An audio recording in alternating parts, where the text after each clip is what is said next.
At 31, pregnant and seemingly settled, my life appeared perfect to any outsider. But beneath this veneer, a starkly different reality lurked. Derek, my husband, was a master of public charm. At 38, he was the sort who drew eyes in any gathering. His laugh was infectious, his stories captivating.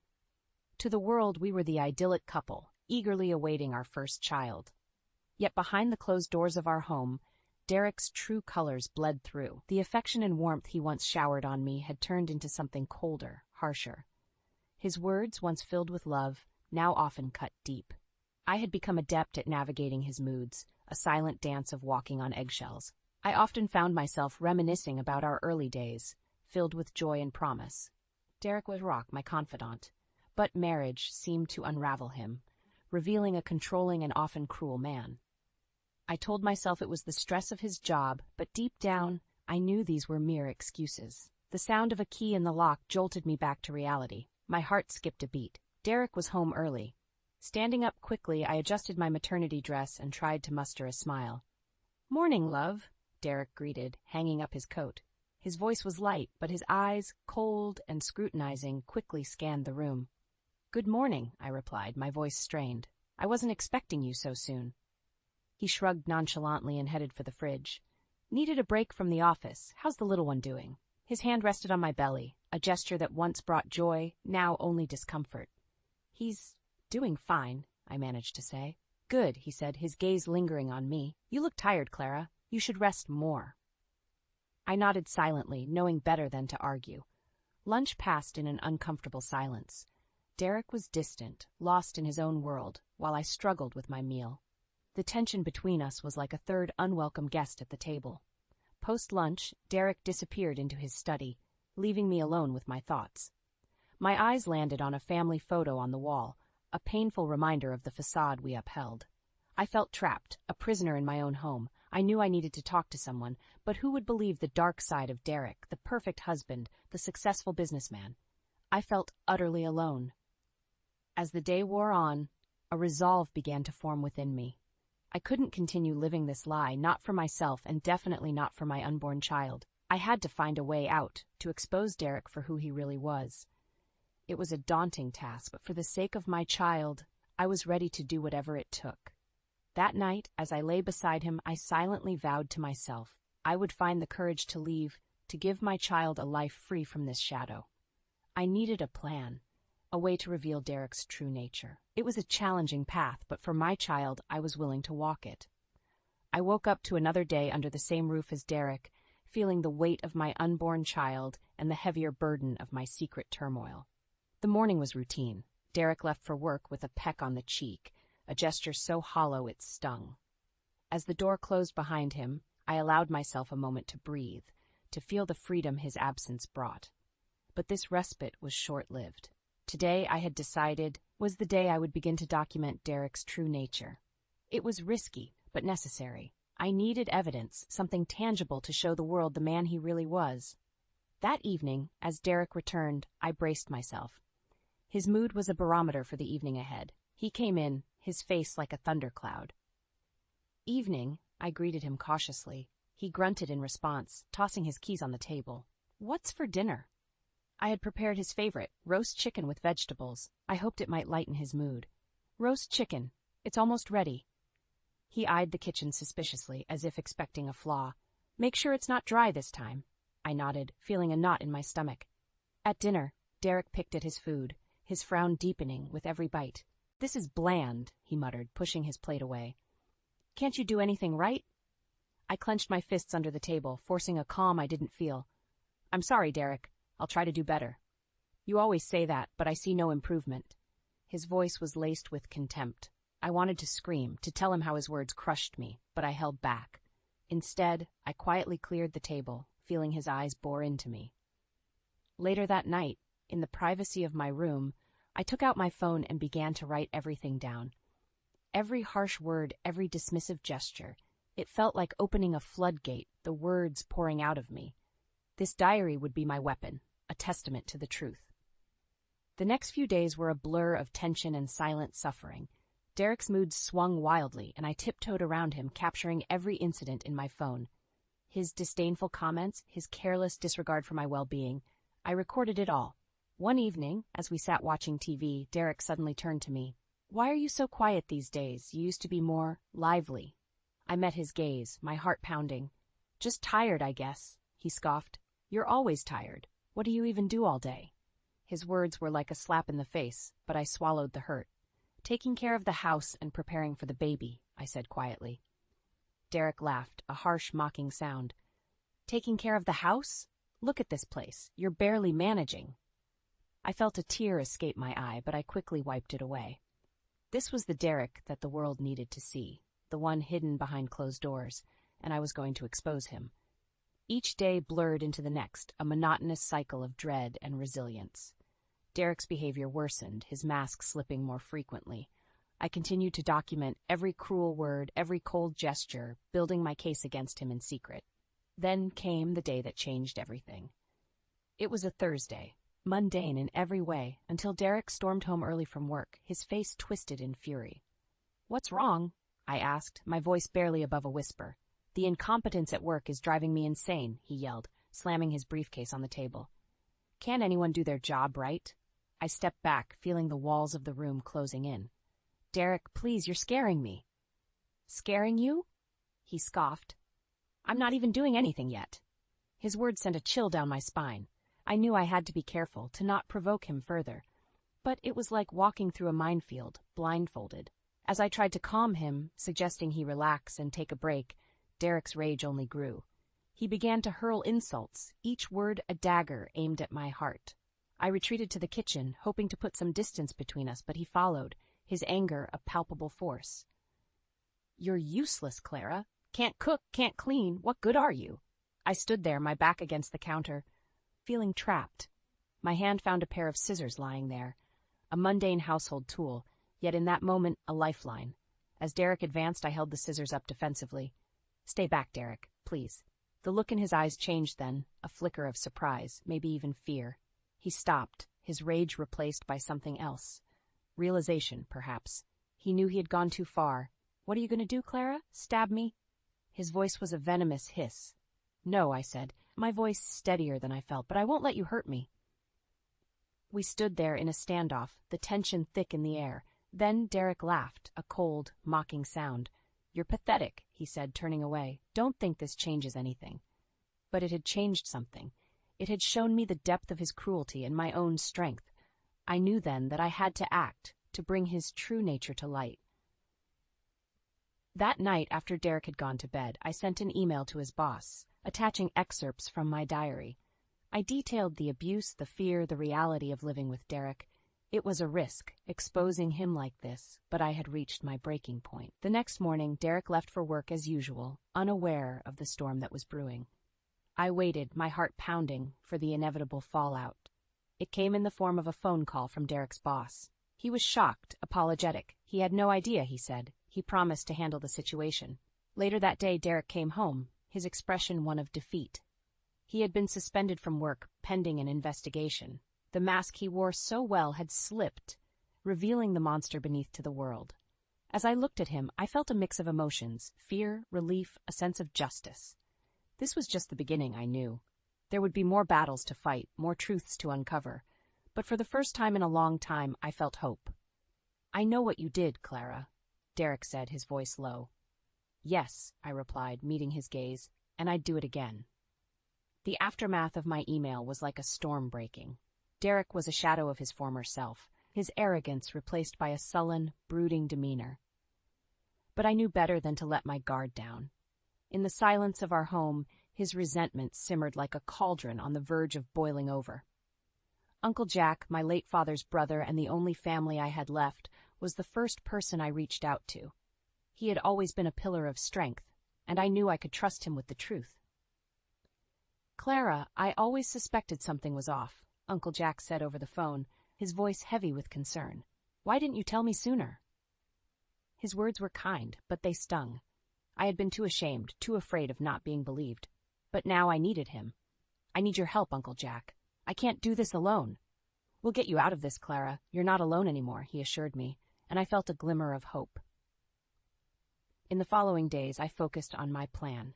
I continued to document Derek's behavior. each entry more damning than the last. I also started reaching out to a few close friends, testing the waters, gauging their reactions. Some were skeptical, but most were supportive, shocked by the revelation. One evening, as Derek and I sat in an oppressive silence, he finally spoke.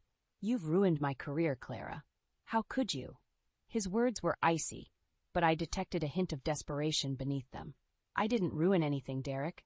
You did that all by yourself," I replied calmly. He glared at me, his hands clenched into fists.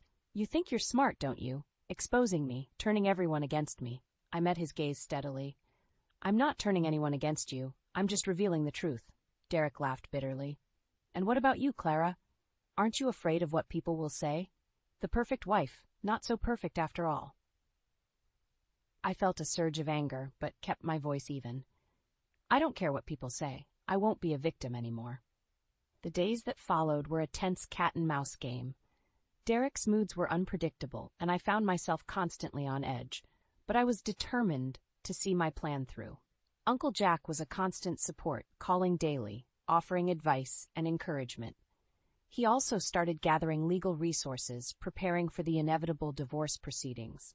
I knew the hardest part was still to come. Exposing Derek at his workplace was one thing, but the public humiliation and legal battles that lay ahead would be a true test of my resolve. But I was ready. For my sake, and for the sake of my unborn child, I was ready to fight. As I lay in bed each night, I thought about the future. A life free from Derek's shadow, a fresh start for me and my child. It was a future worth fighting for, and I was determined to make it a reality. The days leading up to the confrontation felt like a countdown to Judgment Day. Each passing hour was laced with a mix of dread and determination. Derek, now aware of his precarious situation, oscillated between sullen silence and fits of rage. Uncle Jack had been instrumental in orchestrating the next phase of my plan. He had discreetly contacted some influential people, laying the groundwork for what was to come. "We need to be strategic, Clara," he had advised. "We strike hard and fast, leaving no room for Derek to manipulate the situation." The day of reckoning arrived unceremoniously. Derek left for work, his expression grim. I knew today would be the day he would face the consequences of his actions. I spent the morning in a restless state, my mind racing with possible scenarios. Then the phone call came. It was Uncle Jack, his voice tense but determined.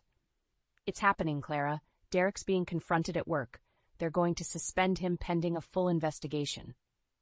A wave of relief and apprehension washed over me. "What about the evidence?" "We've got it covered. Everything you documented, the testimonies from his colleagues who witnessed his outbursts, it's all been presented."